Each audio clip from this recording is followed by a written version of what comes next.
So here's a neat trick you can try with Ableton's stock plugins. So today I've just taken a sample from Splice, which is a piano sample.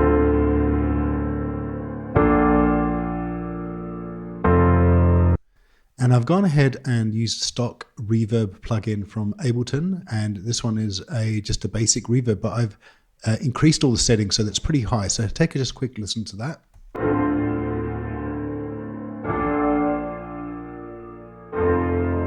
Now, what I'm going to do now is route the outgoing audio into a new audio channel. So I'm going just to select that like this. I'm going to arm the recording of the track, and then I'm going to press record here, and we're going to listen to that reverb and record it in like that. Now, what's a real neat trick here is if you press on the freeze button, it'll freeze the reverb at that moment in time. So take a listen to this. And now if you unfreeze it and then freeze it again, it'll be at a different moment in time. Let's do it again.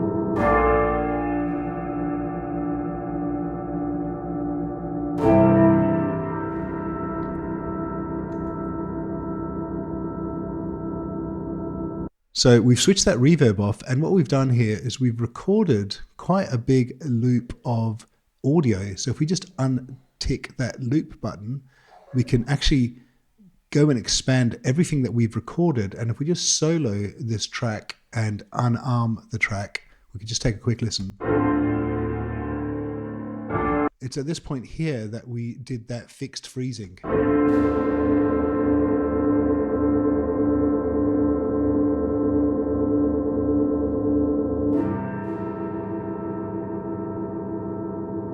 So what we can do now is insert an audio track here, and then we can go ahead and copy 4 bars across into the new track of the frozen reverb. We'll just copy 4 bars into there, another 4 bars here, and finally this last one here.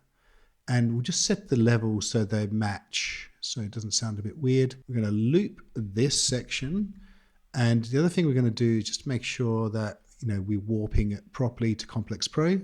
Let's just take a listen to this.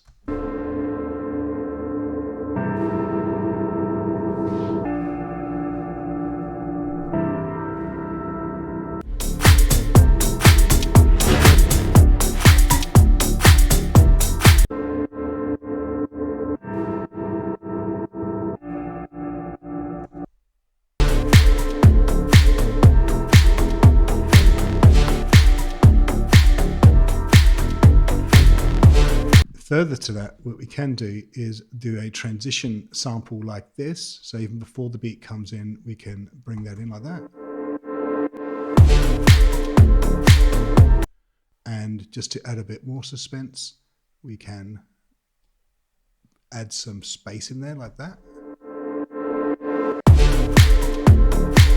And just to add even more suspense, we can go into the master and put in an autofilter.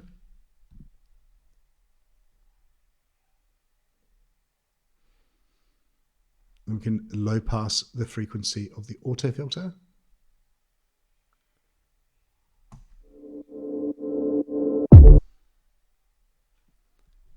And if we press A, we can then go into the autofilter, click on frequency, and then just mess with the frequency here like this. We start low like that, and when the beat comes in, you go high. Let's listen to that.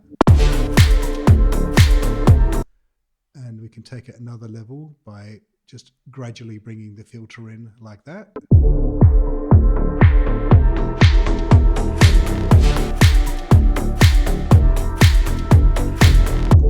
When you copy a plugin like autofilter and you put it on a track like this piano track, it doesn't just copy the plugin, it also copies the automation that was in the master track. So if we just take that automation off, we can hear it only on the bass track, and let's actually add it to the piano track too. So let's just take a listen to that. Why don't we add it to the kick here. Just to paste that into the kick. Let's really reduce the amount of filter on the kick. You can really get a grandiose effect here. So you can just start with a very low filter and then it suddenly comes in at the midway point.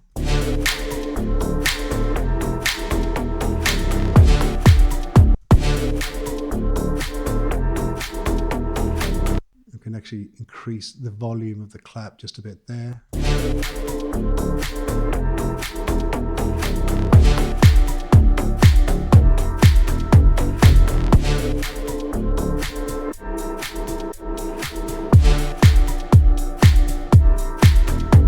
Now on the bass, what we can do is change it up a bit. So if we just loop that bass and listen to that in solid,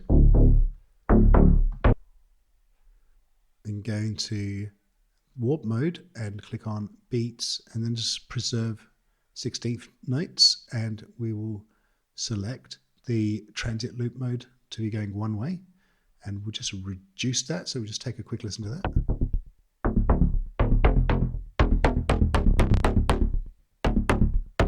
We want to increase the gain here, so that's reduced the gain quite substantially. And in the second bit, we just get rid of those keys and get rid of that top level there, because we want to make it very contrasting to the previous section.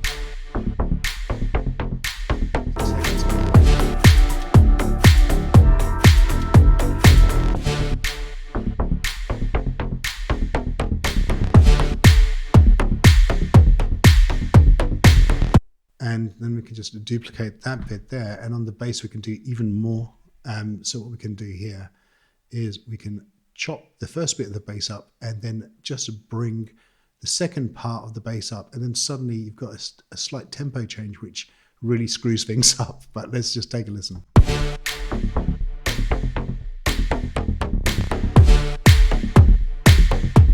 As you can see there, I didn't do a lot, but it makes a complete difference in terms of how the song sounds.